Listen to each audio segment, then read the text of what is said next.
आज हमने पढ़ने वाले हैं respiratory membrane and gases exchange. सबसे पहले रेस्पिरेटरी मेम्ब्रेन की बात करते हैं। Respiratory membrane also known as a pulmonary membrane, it is a thin barrier in lungs where gas exchange occur between air in the alveoli and blood in the capillary. Air in the alveoli and blood in the capillary के बीच के जो membrane है उसे respiratory membrane या pulmonary membrane कहते हैं। इसमें 3 चीज़ होती है, जिसमें आता है एल्वेओलर membrane and interstitial space and capillary membrane. एल्वेओलर membrane में सबसे इनर कोटिंग होती है सर्फेक्टेंट के, जो फास्फोलिपिड से बना होता है, जो एल्वेओलाई को कोलैप्स होने से बचाता है इंस्पायरेशन के दौरान। एंड है lining of the एल्वेओलर epithelium and outermost epithelial basement membrane and interstitial space between the alveolar membrane and capillary membrane. And capillary membrane have capillary basement membrane and capillary endothelium. बात करते हैं diffusion capacity की। Diffusion capacity volume of the gas that diffuse through respiratory membrane. Diffusion capacity for oxygen is 21 ml per minute per mmHg, and diffusion capacity for carbon dioxide is 400 ml per minute per mmHg. Factor affecting diffusion capacity. Diffusion capacity directly proportional to pressure gradient. Pressure gradient मतलब pressure difference between gases in alveoli and capillary. जितना ज़्यादा pressure difference होगा उतना तेज़ी से diffusion होगा। And solubility of the gas, solubility of gas जितना ज़्यादा होगा डिफ्यूजन कैपेसिटी उसका इतना ज़्यादा होगा। सरफेस एरिया और रेस्पिरेटरी मेम्ब्रेन जितना ज़्यादा होगा डिफ्यूजन कैपेसिटी भी उतना ज़्यादा होगा। और मॉलिक्यूलर वेट ऑफ गैस जितना ज़्यादा होगा डिफ्यूजन कैपेसिटी उसका उतना कम होगा। And thickness of the respiratory membrane जितना ज़्यादा होगा डिफ्यूजन कैपेसिटी उतना कम होगा। तो ये फैक्टर जो अफेक्ट करते हैं डिफ्यूजन कैपेसिटी को। अब हम बात करते हैं एक्सचेंज ऑफ गैसेस की। Exchange of gases takes place between alveoli and blood across the respiratory membrane called external respiration, and between blood and tissue across the capillary membrane is internal respiration by the process of diffusion. क्या होता है external respiration? Alveoli and blood capillary के बीच में जो exchange of gases होता है इसे एक्सटर्नल रेस्पिरेशन कहते हैं।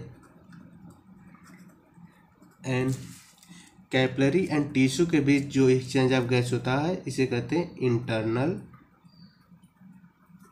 रेस्पिरेशन।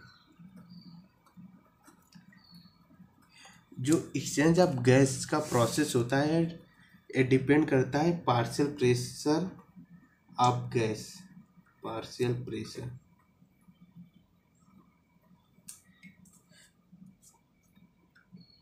प्रेशर का होता है pressure exerted by the gas in the mixture of the gas. मतलब किसी एक गैस द्वारा पूरे मिक्सचर में जितना प्रेशर एक्सर्ट करता है उसका पार्शियल प्रेशर कराता है। इसके डोनेट करने के लिए पी लगाते हैं, partial pressure of oxygen, partial pressure of CO2। And exchange होता है बाय द डिफ्यूजन। डिफ्यूजन मतलब movement of substance from its higher concentration to lower concentration till the equilibrium establish. मतलब हाई प्रेशर से low pressure की तरफ जाएगा जब तक कि प्रेशर बराबर न हो जाए। तो ये है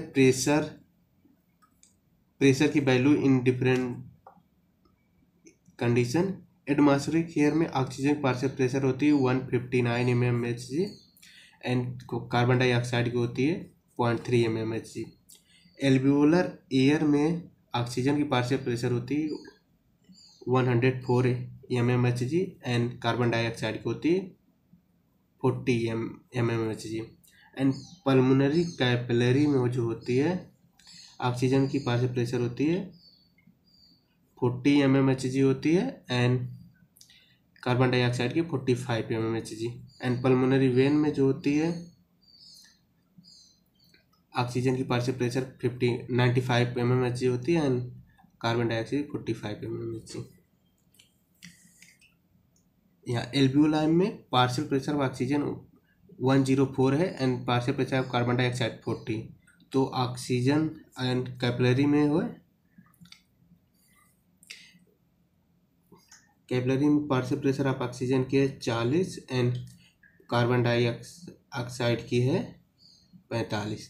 तो कार्बन डाइऑक्साइड इस साइड से मतलब कैपिलरी से एल्वियोलाई में की तरफ डिफ्यूज होगा एंड ऑक्सीजन एल्वियोलाई से कैपिलरी की तरफ डिफ्यूज होगा। फिर आएगा लेफ्ट आर्ट्रिया में, फिर लेफ्ट वेंट्रिकल से बॉडी में जाएगा। अब यहाँ पे होगा इंटरनल रेस्पिरेशन। यहाँ है टिश्यू में partial pressure of oxygen 40 and partial pressure of carbon dioxide 45। तो यहाँ ऑक्सीजन इसमें है partial pressure of oxygen 95 and partial pressure of carbon dioxide 40। तो यहाँ जो होता है ऑक्सीजन का एक्सचेंज होता है capillary to tissue and carbon dioxide कहाँ से जाएगा टिश्यू टू कैपिलरी। एक एक कहेंगे डीऑक्सीजनेटेड ब्लड। अब डीऑक्सीजनेटेड ब्लड आएगा राइट आर्ट्रिया, फिर राइट वेंट्रिकल से जाएगा पल्मोनरी आर्टरी द्वारा लंग्स में, फिर यहाँ ऑक्सीजनेशन होगा। ये प्रोसेस चलता रहता है, इसे कहते हैं एक्सचेंज ऑफ गैसेस।